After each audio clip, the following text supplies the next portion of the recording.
plantada na sua vinha, e vindo procurar fruto nela, não achou. Pelo que disse ao viticultor: há 3 anos venho procurar fruto nesta figueira, e não acho. Podes cortá-la. Para que está ela ainda ocupando inutilmente a terra? Ele, porém, respondeu: Senhor, deixa ainda este ano, até que eu a escave ao redor dela e a ponha estrume, e se der fruto, que fique, mas se não der, que seja cortada. Talvez os irmãos tenham pensado, mas o que tem a ver uma figueira infrutífera com o tema proposto no mês que é o mês do avivamento? Meus irmãos, com todo o temor à palavra, e sem querer forçar o texto a dizer aquilo que ele não está dizendo, mas na minha concepção, a árvore que já foi plantada, cresceu e ainda não está produzindo nada, precisa urgentemente ser alva de um genuíno avivamento.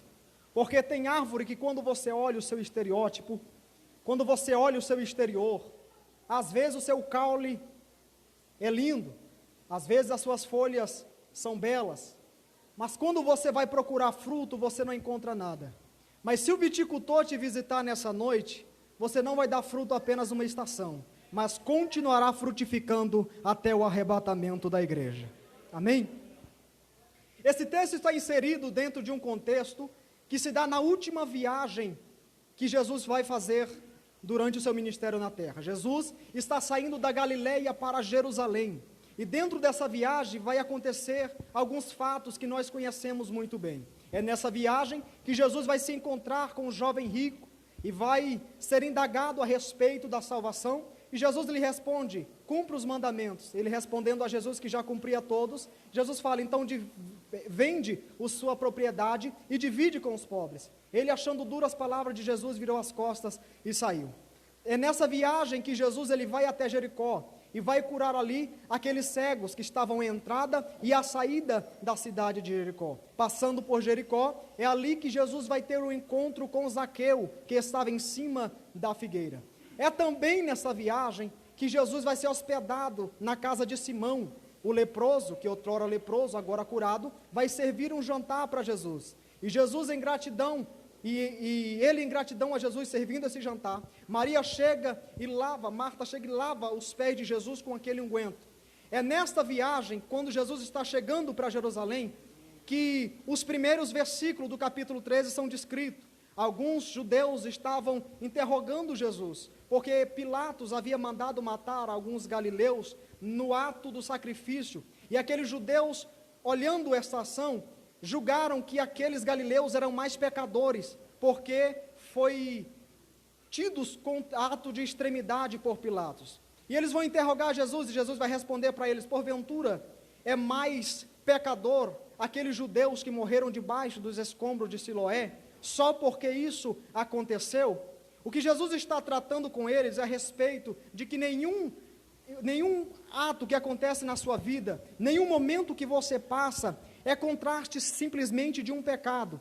Eles não estavam julgando Pilatos, mas estavam julgando aqueles galileus. E Jesus, vendo que o preconceito que eles tinham era com galileus, Jesus vai usar agora o mesmo exemplo que aconteceu com os judeus, quando os escombros de Siloé caíram sobre eles. Jesus está aqui trazendo uma mensagem de juízo. E é dentro desse contexto que Jesus ele vai propor essa parábola, a parábola da figueira estéril. E Jesus vai começar a contar que existia um senhor que possuía uma vinha.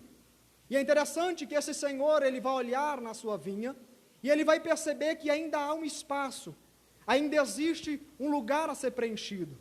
Porque no terreno do Senhor, nenhum espaço pode ficar sem ser preenchido. É por isso que em outra feita, Jesus dando uma festa e mandando chamar todos os convidados, e chegando o discípulo para ele, falando: Senhor, convidamos todos que nós achamos pelo caminho. Jesus chegou na festa e, olhando alguns lugares, ele falou: mas ainda existe um lugar, porque no terreno do Senhor não existe espaço vago. No terreno do Senhor há sempre um espaço para ser preenchido. E aquele Senhor vai olhar e vai ver que naquele terreno existia um espaço, e aquele espaço precisava ser preenchido. É então que agora ele vai tomar a ação de plantar mais uma árvore. Mas é interessante que nós não estamos falando de qualquer plantação, nós estamos falando de uma vinha. Vinha era um lugar privilegiado. Por quê? Porque para se plantar uvas, a terra precisava ser muito boa, não bastava apenas ser boa, precisava ser muito boa. O vento não podia soprar muito forte, o sol não podia raiar muito forte, não podia chover muito sobre aquela terra. Então vinha era um lugar privilegiado para ser plantado aquelas videiras. Mas é interessante que quando o Senhor resolve plantar aquela árvore, todos que passavam por ali, falava logo, vai plantar mais uma videira. Afinal, nós estamos em uma vinha, e o propósito dessa vinha é produzir uvas, com o propósito de extrair um bom vinho. Quem olhava para ele, imaginava que ele estava plantando ali uma videira. Mas é interessante que essa figueira da parábola, ela não tinha apenas 3 anos. Na verdade, ele foi procurar nela fruto há 3 anos. Porque antes da árvore dar fruto, ela primeiro precisa passar por um processo. O senhor desse terreno, ele vai plantar a árvore. Só que quando ele vai plantar a árvore, antes de a árvore sair exteriormente, ela precisa afunilar as suas raízes sobre a terra, porque a árvore que cresce primeiro para cima, não tem estrutura para permanecer em cima. É por isso que nós vemos hoje em dia, muito ministério que são dissipados da noite para o dia, porque antes de firmar a sua raiz, já quis crescer para cima. É semelhante ao pé de milho, já percebeu? Cresce muito rápido, mas dá fruto apenas uma vez, e no primeiro vendaval que dá, ele cai e nunca mais se levanta. É por isso que a árvore primeiro precisa enraizar-se sobre a terra, porque quando a árvore, irmão Modesto, ela se enraiza sobre a terra, a árvore está criando consistência, e Deus, ele não usa pessoas que não têm consistência. É por isso que quando Deus leva Jeremias na casa do oleiro, Jeremias vai ver o oleiro trabalhando sobre as rodas, e quando Jeremias está aprendendo sobre a confecção de um vaso, ele vai ver que o barro que estava sendo feito na mão do oleiro se quebrou, mas o barro não se quebra por um deslize do oleiro, o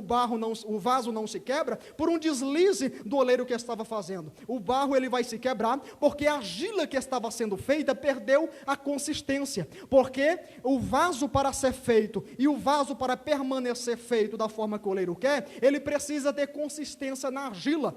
Aí Jeremias, ele vai perceber que o oleiro não vai deixar a obra parada, porque o oleiro não pode parar a sua obra, a obra precisa continuar. É aí que ele vai procurar outra argila. Mas é interessante que quando o oleiro, ele vai buscar argila lá no lamaçal, ele não já vai fazendo vaso. Por quê? Exatamente por isso. A argila precisava pegar consistência. O oleiro pegava a argila no lamaçal, trazia para o cantinho da olaria, e a argila ficava no cantinho da olaria, para ela poder pegar consistência. De vez em quando o oleiro ia lá, e via se a argila já tinha pegado consistência, porque se ela tivesse pegado consistência, o vaso poderia ser feito. É aí que o oleiro, ele vai pegar, e vai fazer o vaso, só que o vaso se quebra. O oleiro, não podendo deixar a obra parada, vai lá e pega outra argila. E o interessante, irmão Modesto, é que quando o oleiro vai pegar a argila no lamaçal, irmão Valdir, e traz para o cantinho da olaria, muitas das vezes aquela argila que ele trouxe depois pega a consistência mais rápida do que a argila que estava lá há muito tempo.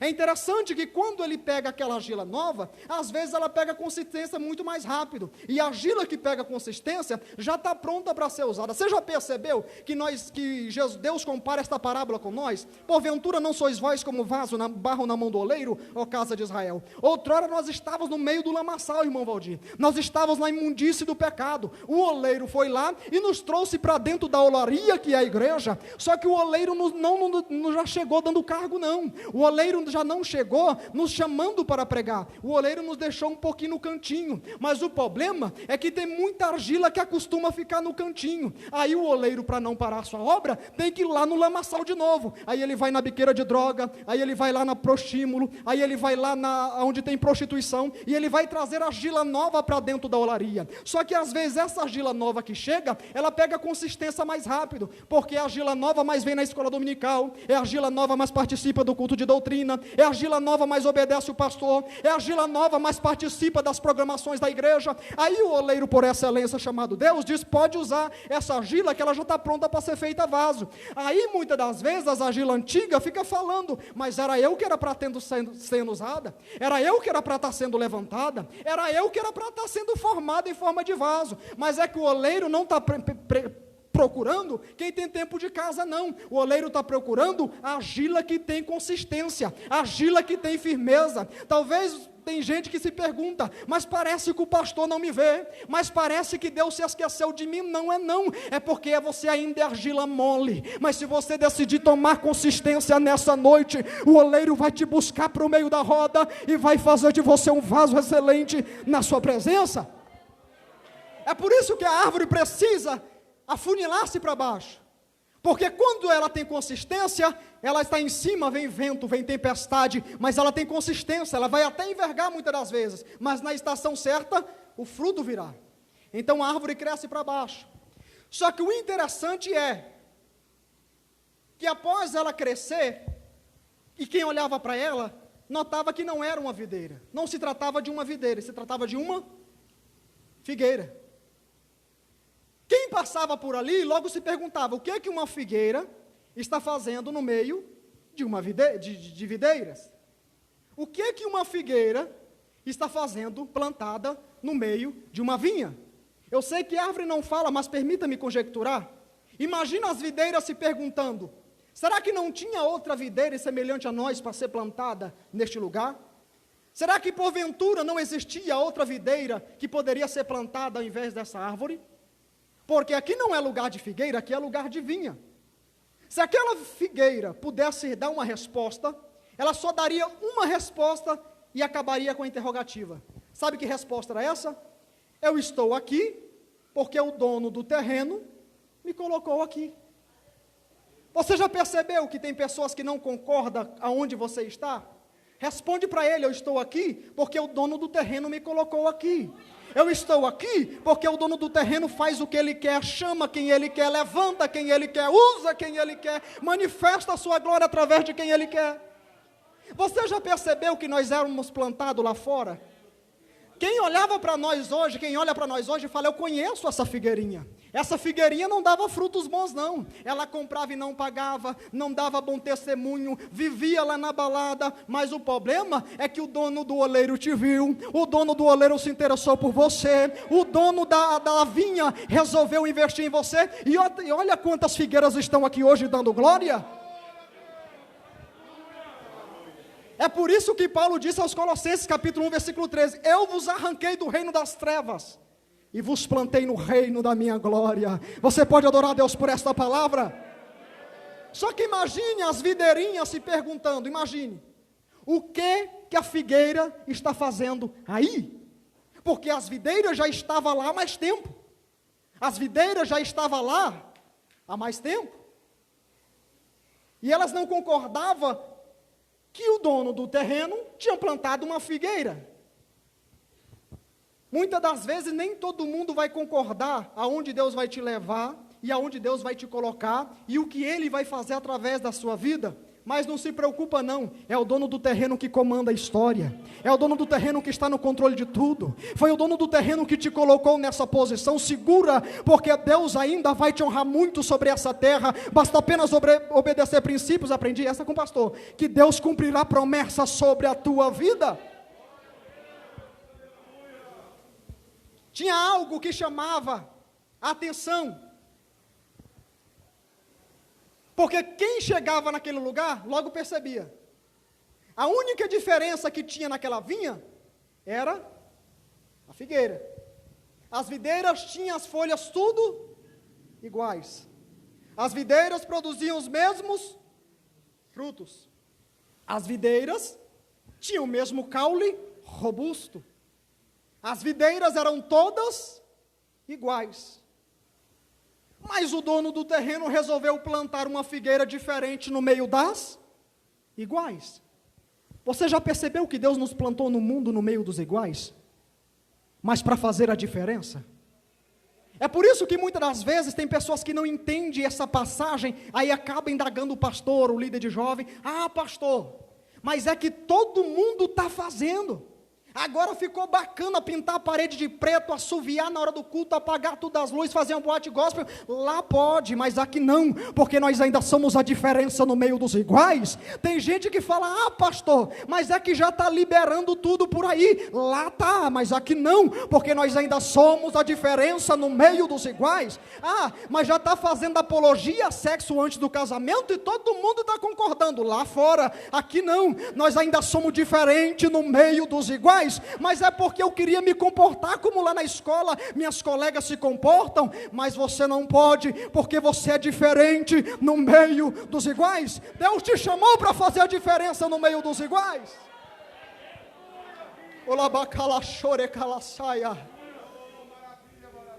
Jesus te chamou para ser a diferença no meio dos iguais. É por isso que Jesus disse, se o mundo não vos aborrecer, tem alguma coisa errada. Se você está no mundo e o mundo não se aborrece contigo, com o teu comportamento, com o teu testemunho, agora não está legal. Porque eu te chamei para ser diferente no meio dos iguais. Eu te escolhi para fazer a diferença no meio dos iguais. Eu te levantei para fazer a diferença no meio dos iguais. Lá está podendo, lá está liberando, lá está se comportando, mas você ainda é a diferença no meio dos iguais. Oh, aleluia!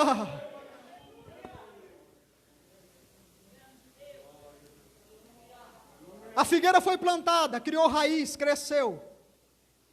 Só que a figueira não foi plantada ali em vão. Ninguém está aqui em vão. Ninguém. A figueira foi plantada com um propósito. Que propósito foi? Frutificar.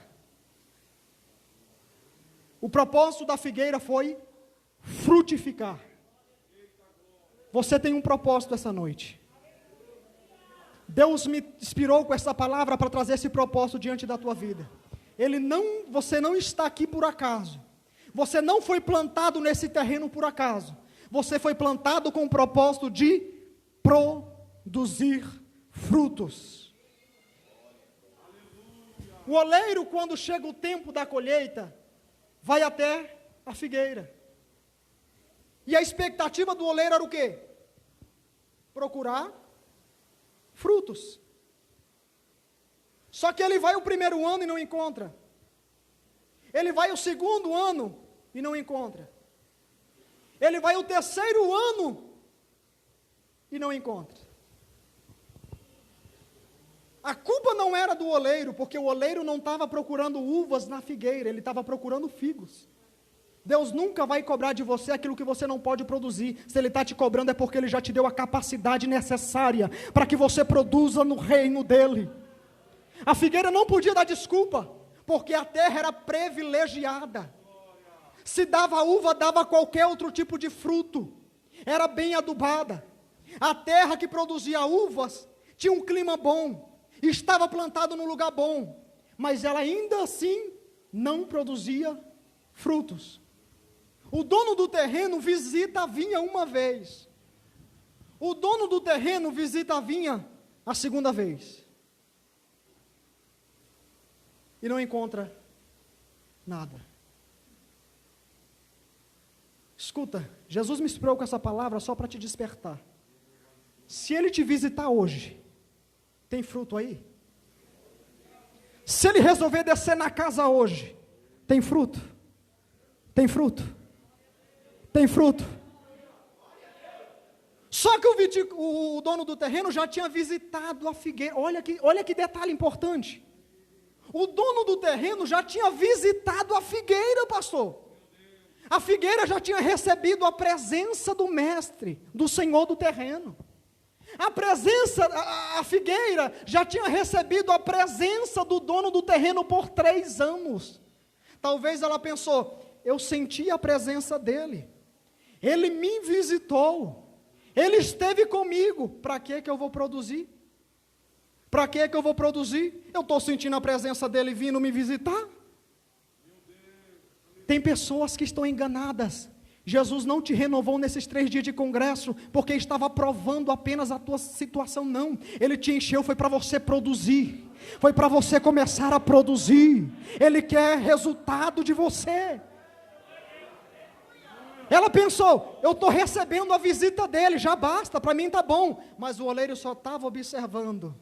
O oleiro só estava olhando, falando, figueirinha, na hora certa eu vou te pegar. Na hora certa eu vou te visitar. E ele vai, e dá várias oportunidades, até que chega um ponto que ele fala, não. A única coisa que há para ser feita agora é cortar. Ele chama o viticultor e dá ordem, corta, porque não tem esse negócio, irmão, Deus é amor, Deus não cobra, não, nós pregamos a palavra genuína, na mesma proporção que Ele ama, Ele também cobra, Ele julga, Ele é justiça. O dono do terreno fala, corta, não quer produzir, é inútil, corta. Só que quando Deus corta, pela boca do profeta João Batista diz, Deus meteu o machado na raiz. Porque quando eu e você cortamos uma árvore, nós cortamos pelo caule. Só que quando Deus corta, Deus não corta pelo caule, Deus corta pela raiz.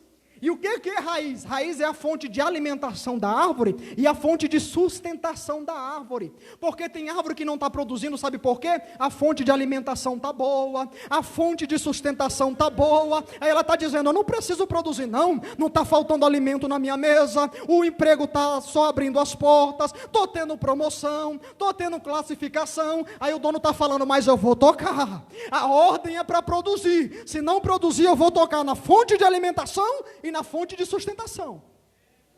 Aí o viticultor chega e diz, Senhor, dá mais uma chance, dá mais uma oportunidade, permita-me que eu escave ao redor dela, esterque, e se ela produzir, que ela continue na terra, mas se ela continuar teimando, aí a gente corta. Existem 3 coisas que vão e não se voltam: a flecha lançada, a palavra pronunciada e a oportunidade perdida. Essa noite é uma noite de oportunidade. Jesus está te dizendo, vai produzir ou vai esperar o machado descer na raiz? Deus está te dizendo, vai começar a produzir para o meu reino ou vai esperar que o machado desça sobre a raiz?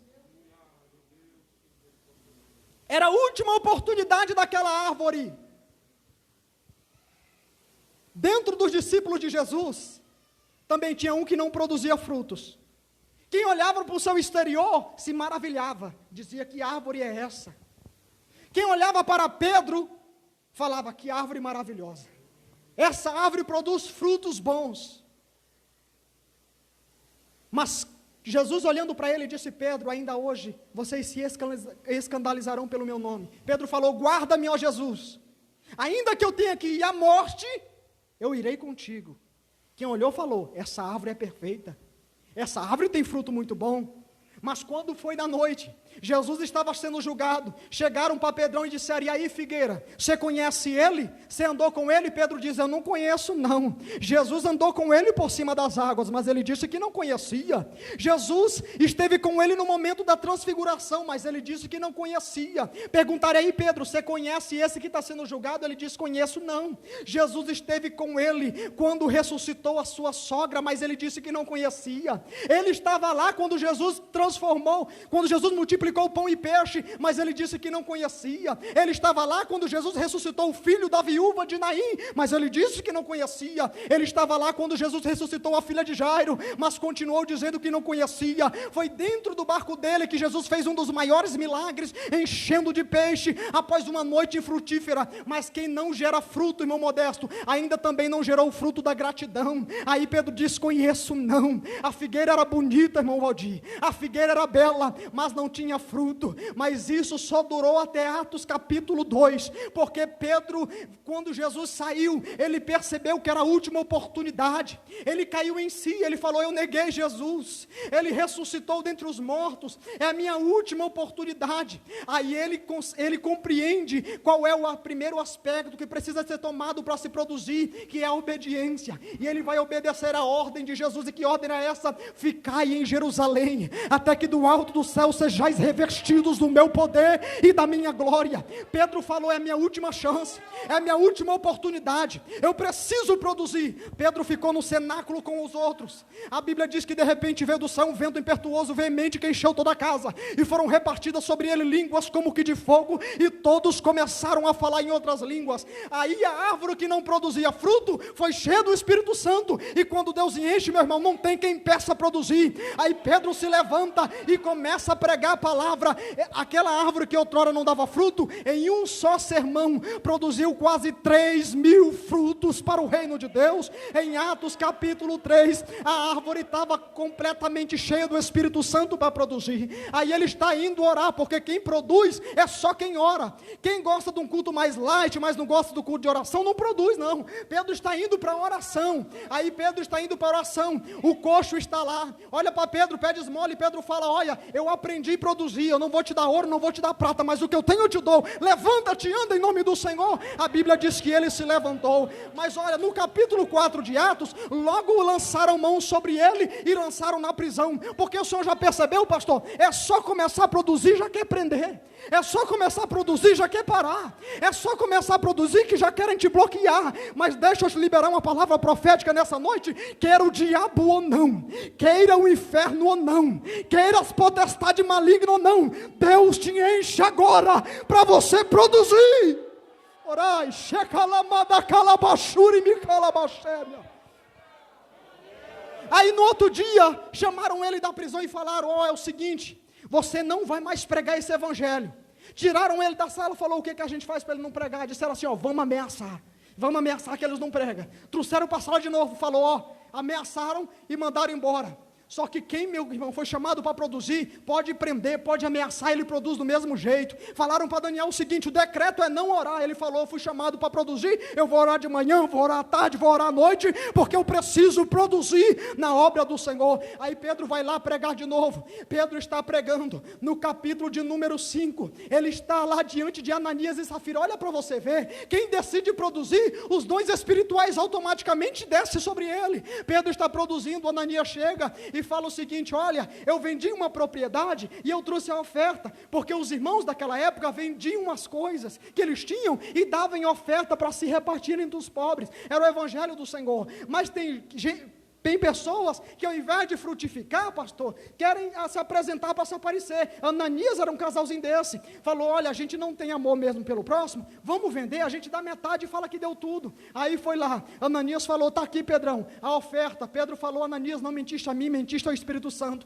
A Bíblia diz que Ananias caiu na hora. 3 horas depois chegou Safira dizendo, o meu marido entregou a oferta. Pedro disse, entregou sim, foi por este valor que você vendeu? Ela falou, foi. Pedro falou, o mesmo pés que levou o seu marido para a sepultura, vai te levar também, meu irmão. Quem está cheio do Espírito Santo, quem está produzindo fruto, os dons espirituais descem automaticamente sobre ele. Você deseja ser cheio do dom do Espírito Santo? Começa a produzir na obra do Senhor. Você produz, ele derrama dom sobre a tua vida. A Bíblia diz, no capítulo 5 de Atos, que a videira começou a florescer de uma forma tão grandiosa, que começaram a trazer para ele coxos, paralíticos, cegos, começaram a trazer pessoas enfermas, leprosas, até o ponto, irmão Valdir, de calcularem por onde é que Pedro ia passar, para colocarem ele deitado sobre a maca, para que a sombra de Pedro pudesse projetar-se sobre eles e ele ser curado, porque a árvore que produz fruto, até a sombra dela, irmão Modesto, é disputada. A árvore que produz, é por isso que essa igreja, pastor, vai ficar pequena, porque essa igreja foi chamada para produzir, essa igreja foi chamada para avançar, essa igreja foi chamada para alcançar. Mas aí no capítulo 5, tentaram, a Bíblia diz, não é eu, Atos 5,17, e o sumo sacerdote moveram-se de inveja. Irmão, pode ter invejoso, pode ter caluniador, pode lançar na prisão de novo, Deus vai mandar anjo, não para, ninguém para o progresso da igreja. Prenderam ele dentro da prisão, aí mandaram chamar eles, e falaram agora o que é que a gente, prenderam ele dentro da prisão, irmão Modesto, Falaram, a gente não tem o que fazer, está prendendo, mas é solto, mas agora vamos botar numa prisão mais perigosa, vamos botar numa prisão mais segura. Lançaram ele dentro do cárcere, colocaram guardas ali. Aí eles falaram, agora Pedro está seguro, agora não vai produzir mais. Quando foi no outro dia de manhã, procuraram Pedro dentro da prisão. O sumo sacerdote falou, cadê ele? Todo mundo ficou atônico falando, não sei, estava preso aqui dentro, a porta está fechada. De repente chega alguém dizendo, olha, eu passei lá no templo e eu vi ele produzindo frutos para o reino de Deus. Mandaram chamar ele de novo. Já encerro. Chegaram na presença do sinédrio, sacerdotes, sumos sacerdotes, fariseus, falaram, o que a gente faz com ele? Aí Gamaliel dá uma resposta, irmão, que eu gosto. Olha, vamos fazer o seguinte, já teve outros avivamentinhos aí, que não durou 3 dias, já teve outros aí que veio pregando, e acabou, então deixa eles ir, se for de Deus, ninguém para, se for do homem, vai parar. Avivamento que dura 3 dias e acaba, é do homem, mas se continuar produzindo, é um sinal que Deus visitou a sua igreja. Dá vontade de ir até o capítulo 12, porque no capítulo 12, Pedro está preso de novo. Irmão, a árvore que dá fruto é perseguida, é apedrejada, é caluniada, lançaram algemas sobre Pedro, colocaram soldados para guardar ele, falou, agora nós vamos matar, já que ele não para de produzir, a gente mata. A Bíblia dizia, à noite o anjo desceu, as correntes caíram, as cadeias se abriram, e Pedro saiu para produzir mais frutos para o reino do Senhor. Meu irmão, não tem algemas que pare essa igreja, não tem cadeias que pare essa igreja, não tem caluniador que pare essa igreja. Você foi chamado para produzir no reino de Deus, você foi chamado para gerar fruto no reino de Deus. Mas o dono do terreno está dizendo, é o último ano, é a última chance, é a última hora, é o último momento, ou produz, ou vai ser cortado. Qual é a tua decisão diante de Deus essa noite? Qual será a tua posição diante dessa palavra nessa noite? Vai produzir, ou vai esperar o machado descer? Oracalabachore calamachaya, calamasubi calamachere calassuri micaia. A ordem de Jesus é essa: produza, produza. Irmãos, eu não quero espiritualizar o ambiente, eu tenho muito temor a Deus, e eu sei que tudo que eu falo aqui serei cobrado naquele dia, mas eu vou falar o que Deus me mostrou, não agora na hora da mensagem. Eu estava na minha casa, pastor, orando, pedindo a Deus a confirmação dessa palavra, porque eu não sou desses que ficam para vir pregar, não, eu quero pregar o que Deus me manda pregar, porque eu sei que se eu pregar o que Ele fala, a igreja será edificada, revigorada, é a palavra dEle que faz. E eu estava orando, Jesus me mostrou, pastor, 2 árvores, uma no meio do ciclo de oração, e uma no meio da mocidade carregada de frutos, e o Espírito Santo soprou no meu ouvido dizendo, depois deste congresso, eu vou usar árvores que estavam esterilizadas, mas não esterilizadas de nascença, árvores que já até tinham produzido antes, profetizavam, falavam em línguas, árvores que ganhavam almas para mim. Não, eu vou entregar o que Deus mandou, mas pararam de produzir, sabe para quê? Para não ser vista, porque árvore que não é vista não pode ser cobrada. Aí falou, vou parar de produzir, porque quando eu parar de produzir, ninguém vai poder se espelhar em mim, e eu não vou ser modelo de ninguém. Mas o oleiro me disse ontem pela madrugada, é a última oportunidade. Olabacalabai, decanturi micalabai, choremei decalassúria, uriandahai decantu picalabai decalai, orianturi micai, uefriafia narachuria macalassúria. Jesus te visita hoje, Jesus te visita mais uma vez hoje, Ele coloca fogo sobre as tuas mãos hoje, Ele coloca a presença dEle sobre a tua vida hoje, mas Ele está te dizendo, não estou te enchendo apenas para ficar aí, eu estou te enchendo para voltar a produzir, é o último ano, produza.